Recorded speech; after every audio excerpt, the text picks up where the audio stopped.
Pradedame braižyti namelį, renkamės Create Sketch horizontalią plokštumą, stačiakampio įrankį, pradėsime nuo centro braižyti ir nusibrėžėme kvadratą 60 ant 60 mm. Su Extrude įrankiu iškeliame mūsų kvadratą iki 80 mm. 70 gal atrodys patogiau. Ir toliau jau kursime namelio profilį. Nusibraižome ant vienos iš šoninių sienų ašį ir toliau nusibraižysime su trikampiu, su linija trikampius. Namelio stogo viršaus dalis. Nuo viršaus 25 mm pasižymėsim ir su mirror įrankiu per ašį padarysim vienodas stogelio nuožulas. Su Extrude programa vėl nupjauname visą stogo dalį ir gauname jau mūsų namelio profilį. Turime pirmą savo kūną, namelio profilį, jame iškirpsime tuštumą ir mūsų storis namelio sienų yra 2 mm. Štai kaip atrodo visas namelis. Spaudžiame OK ir dabar pradėsime formuoti stogo dalį. Ja formuoti pradedame ant vienos iš šoninių galinių dalių. Project spaudžiame ir pasižymim mūsų linijas. Reikėtų dabar nubrėžti stogo dalį. Pirmiausia, padarom atitolimą su Offset programa. Toliau nubrėšim kitas linijas, jos iš karto programa mums daro jas statmenas viena kita, jeigu tiesiog braukiam ranką, arba lygiagrečias. Padarome stogelio prailginimą, kad užeitų šlaitas ant namelio. Toliau lygiai taip pačiai ašinę liniją nusibrėžiam ir su Mirror programa atkartojam stogelio šlaito dalį ir gauname abiejose pusėse Mirror liniją, pasižymim ir štai gavome visą mūsų pilną stogelį. Pasižiūrim, pasitikrinam ir dabar žiūrėsim, kaip mums suformuoti stogelį. Einame Extrude programa ir šiuo atveju mes pasirinksim į dvi pusės, two side. Į vieną pusę parenkam kokius 65 mm ir kuriam New Body, antrą kūną. Mes turėsim 2 kūnus šiuo atveju. Tai yra, vienas kūnas bus namelis, o kitas mūsų stogelis. Galim iš karto persivadinti, kad matytume, ką mes jau esame sukūrę. Namas ir stogas. Tai ypatingai patogu pervadinti, kai turim daug dalių. Pasižiūrim mūsų brėžinius, kuriuos mes turime, juos irgi galim išjungti, įjungti, kada norim. Na ir toliau pradėsim kurti jau namelio dalis. Pirmiausia, pabandykim sukurti langą. Project, pasižymim ašį, nusibrėžim dar. Kaip visada, gal jos ne visada reikalinga, bet jeigu mūsų objektas yra simetriškas, tai mums labai visuomet padeda šis sekti darbą, žiūrėti, kaip mes kuriam. Ne stogelį, o langelį brėšim stačiakampio formos 15 ant 21. Toliau paimsim midpoint įrankiu, truputėlį pakoreguosim išsidėstymą, kad langelis būtų ties viduriu. Aha, nesimato kažkas. Tai mes patikrinsim ir padarysim tiksliai su kitą būdą su Dimension įrankiu. Turim langelį. Toliau padarysim langelio offset, tokį kaip ir rėmą langelio, -1 mm. Čia galima rinktis kaip išeina. Ir tokį langelius padarysim. 6 ant 9.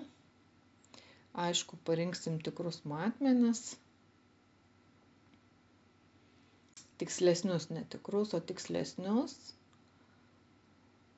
1 mm bus toks kraštelis. Po to, kai mes darysim programą Extrude, pasimatys, ką mes čia darom. Toliau pakartosim Rectangular Pattern įrankiu. Padarysim 4 mūsų šitus mažus langelius. Pasirenkam spacing, kad būtų atstumas vienodas tarp mūsų objektų. Ir distanciją paimsim 7 mm, nes langelio plotis 6 mm. O kita kryptim paimsime atstumą 10. Tai pakeisim kryptį -10 ir štai mūsų visi 4 mažučiai langeliai jau yra. Mums juos reikia dabar pasižymėti. Programa šiandien mirguliuoja šiek tiek. Daug darbo. Pasižymim laikydami Shift klavišą. Spaudžiam E raidę tada.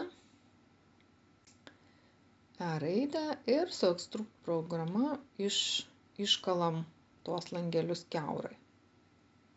Grįžtam atgal į mūsų sketch dalį, į tą braižymo dalį.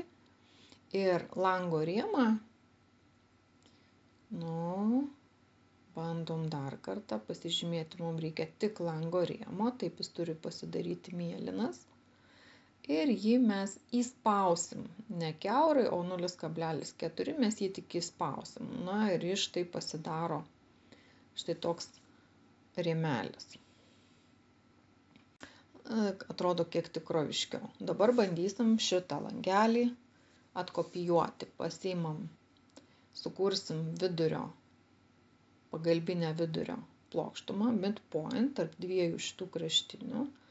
Štai mes ją sukūrėm. Pasižymim visas dalis langelio ir darom mirror.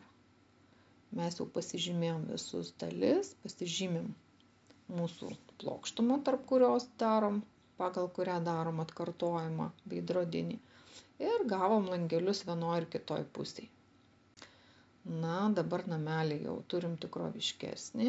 Išsijungiam mūsų braižymus, kas trukdo, mes galim išjungti. Kol kas nereikia mum ir papildomos plokštumos. Ir atsisuksim kitą kraštą, kitą namelio dalį. Bandysim šioje dalyje nubrėžti duris. Sukursim duris. Pasižymim project visą šitą plokštumą. Ir vidurio liniją per centrą. Mūsų durys bus per patį sienos centrą. Ir duris brėžiam stačiakampės. Iš karto pasirinksim matmenis, pasitikslinsim. Taip, štai durelių mūsų plotis bus 20 mm. 20 gerokai per daug vaizdžiai. Darom gal 18 arba 16, gal smagiau atrodo. Ir per vidurį bus 8. ir pasižiūrim, koks durelio aukštis, tikslesnį matmenį parenkam 24.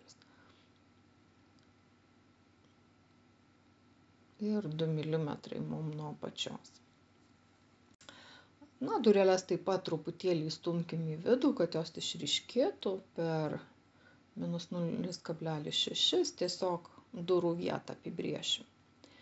Ir kad atrodytų kažkaip smagiau, pabandom su įrankiu filet, dar užapvalinti pačius kraštelius, kaip ir durų apvadas gausis. Na, ir kad būtų įdomiau, dar durų viduje sukurkim kažkokį ornamentą, simetrišką ornamentą kursim, vėl braižomės vidurio liniją, vertikalę vadinamą ašį ir bandysim nubrėžti, na, sakykim, širdelę. Brėšim tik vieną širdelės dalį, vieną širdelės pusę. Iš rankos nieko labai netaikydami, greitai ir su mirror įrankiu atkartojam, pasižymim vidurio liniją. Ir, pirmą reikia pasižymėti, ten viskas lyg pažymėta. Na ir iš karto turim bendrą širdelę. Pasižiūrim, kaip jinai čia mums atrodo ir su extrude įrankiu ją šiek tiek išpūsim į išorę. Padarysim ją išpūstą. Nedaug. Na ir šiek tiek užapvalinsim viršutinę kraštinę, viršutinę briauną. 0,6, lyg tai visai gal ir nieko. Tokia namelė su širdele. Na, šito elemento šitoje vietoje užteks. Bandom dar dekoruoti priešingą sieną. Pasižymim sieną. Mums stogelį šiek tiek maišys, tai stogelį išsijungiam. Mums reikia tik pačios sienos. Ir bandom sieną dekoruoti plytų sieną. Nusibrėžiam vieną plytą, 14:6.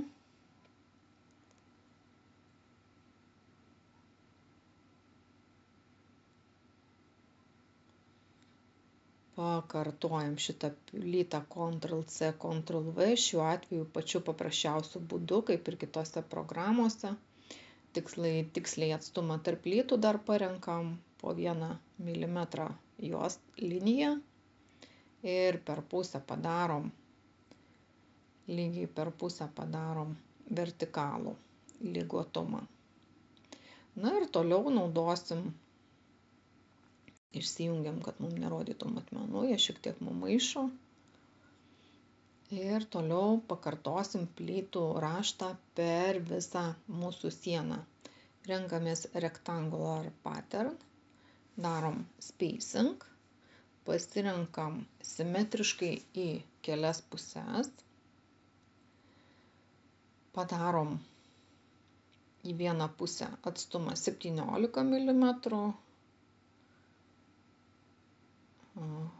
Gal per daug, mums reikia 15, nes mūsų plytos ilgis yra 14, tai mums gerai 15. Pasižiūrim, kiek mums tų plytų čia telpa sienoj.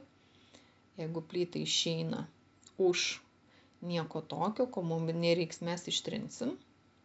Ir simetriškai taip pat padarom, atkartojam mūsų plytų raštą ir į viršų. Tiek, kiek mums reikia.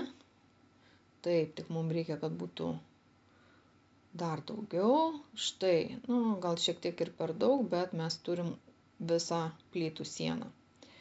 Paprasčiausiai pasižymėm, ištrinam greituoju būdu, ko mums nereikia. Plytas iš šonų. Na, o toliau reikės truputėlį padirbėti iš apačios dar vieną dalį. Ir reikės padirbėti paprastuoju būdu su... šitas būdas ne visai mums tinka, reikia pasigalvoti dar. Grįžtam truputėlį ir mes trinam viską, kas išeina už mūsų sienos. Visas linijas ištrinam, kas išeina iš mūsų sienos.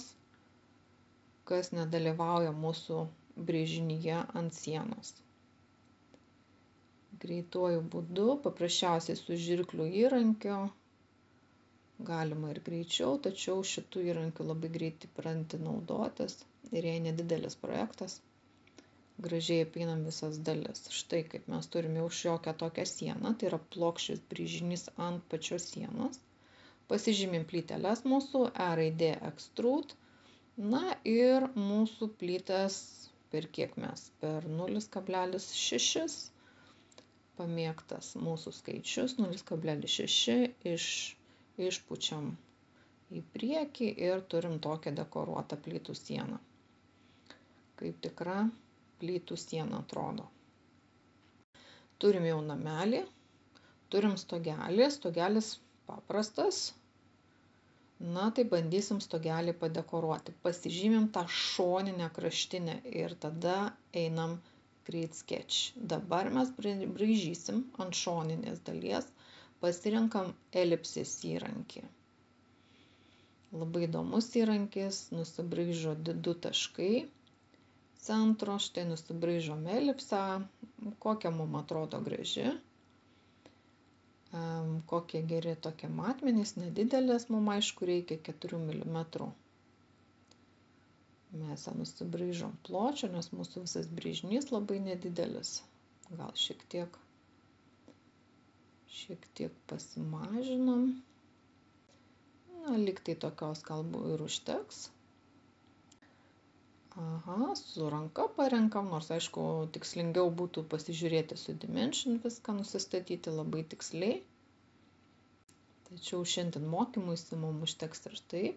Ir toliau vėl tą patį įrankį rectangular pattern naudojam. Tik pasirinksim didesnį skaičių pačių elementų. Ir bandom su ranka pasižiūrėti, kas mums tinka. Na, lyg tai ir neblogai, bet gal dar pasižiūrėkim, ką toliau mes čia darysim.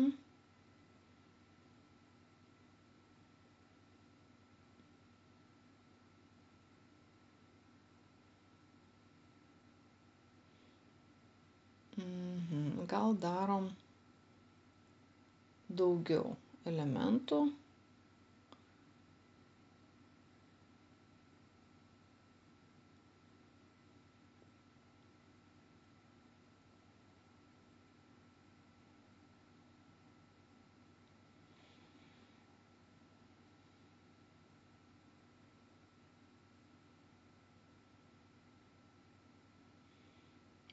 Na, parinkom štai tokį kažkokį atstumą.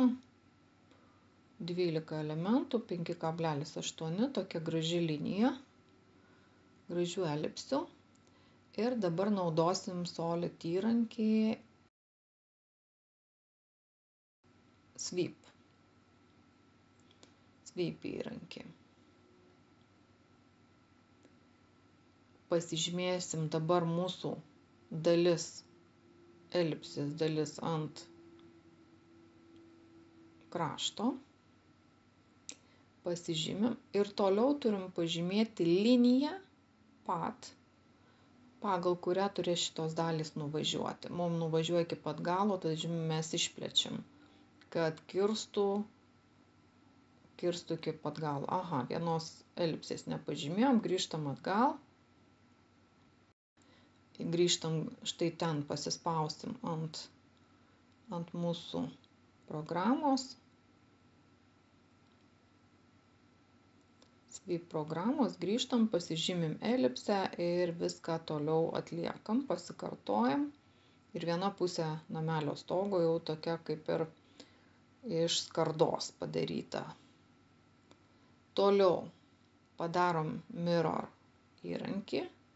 Mums reikia pasižymėti mūsų visus, ką dabar padarėm. Ir kai yra namelis, žymisi daugiau negu mums reikia. Sunku nuimti viską, pasižymi per daug. Taigi mes padarysim kitą darbą, tai yra išjungsim namą. mes jo nematom. Tada pasirinksime įrankį Mirror. Tuomet labai gražiai, ne Bodies of Faces, pasižymėsim visus mūsų plokštumas. Pasižymėsim mid plane, tai yra vidurio linija, vidurio plokštumą. Ir pagal ją atkartosim kitoj stogelio pusėje visas detalės. Na štai kaip gražiai viskas mums čia išėjo lygtai. Ir turim dabar ir stogelį. Dar pasidarysim vieną construct liniją, braižysim dabar kaminėlį, kad namelėje būtų šilta. tą construct plokštumą mes žymėsime virš namelio. Pasižymėsim papildomą plokštumą virš namelio, pasižiūrim, kur ten turi prasidėti mūsų stogelis. Ir spaudžiame 75, spaudžiame OK ir dabar braižysime mūsų